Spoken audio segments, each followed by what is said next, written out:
Welcome back جی۔ امریکی انتخاب کے بعد اب کیا صورتحال سامنے آئے گی؟ کیا کچھ ہو سکتا ہے؟ جو وعدے کیے گئے ہیں وہ کس طرح سے پورے کیے جائیں گے؟ ان کے اثرات دنیا پر کیا مرتب ہوں گے؟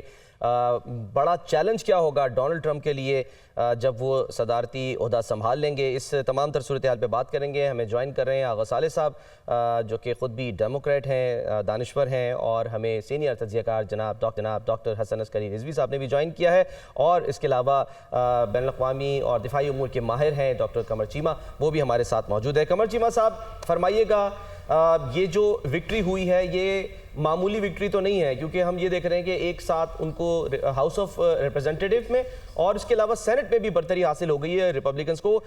اس سے کتنا فائدہ ہوگا اس جماعت کو؟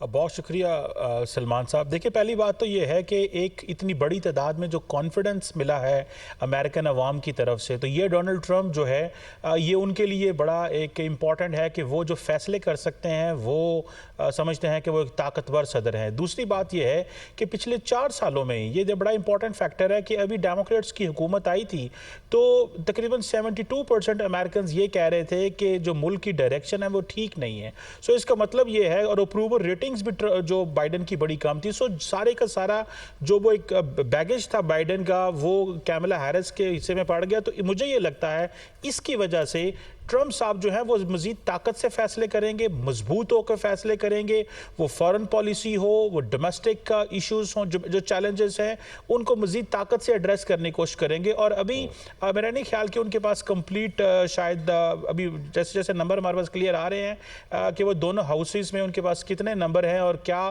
لیجسلیشنز وہ کر سکتے ہیں اور کن ایشوز کے اوپر وہ کتنی لیجسلیشنز کر سکتے ہیں۔ میرا خیال ہے تھوڑا سا اس پہ کلیئر ہوگا جب پراپر چیزیں ہمارے سامنے آ جاتی ہیں۔ سو لگتا تو یہ ہے کہ ٹرمپ صاحب تھوڑے اگریسو بھی ہوں گے، کیونکہ ان کے پاس صرف یہی 4 سال ہیں، اور ان 4 سالوں میں وہ کچھ ایسا کرنا چاہتے ہیں جس میں ایک تو وہ ایسی ایک ہارڈ کول ریپبلکن لیڈرشپ بھی چھوڑنا چاہیں گے۔ میرا خیال ہے کہ اب آئندہ ایک ایسی لیڈرشپ امریکہ کے اندر تیار ہوگی جو رائٹ ونگ ہوگی، جو امریکن ویلیوز کو اسی طرح لے کے چلنا چاہتی ہے جس طرح ڈونلڈ ٹرمپ نے برانڈ آف پالیٹکس سیٹ کیا ہے۔ تو یہ جو ود ان ریپبلکن ایک نیا برانڈ ایمرج ہوا ہے، میں سمجھتا ہوں ایک نئی لیڈرشپ بھی چھوڑیں گے، سخت فیصلے لیں گے ڈومیسٹکلی بھی، انٹرنیشنلی بھی، اور مزید طاقت سے ایک وہ صدر آئے۔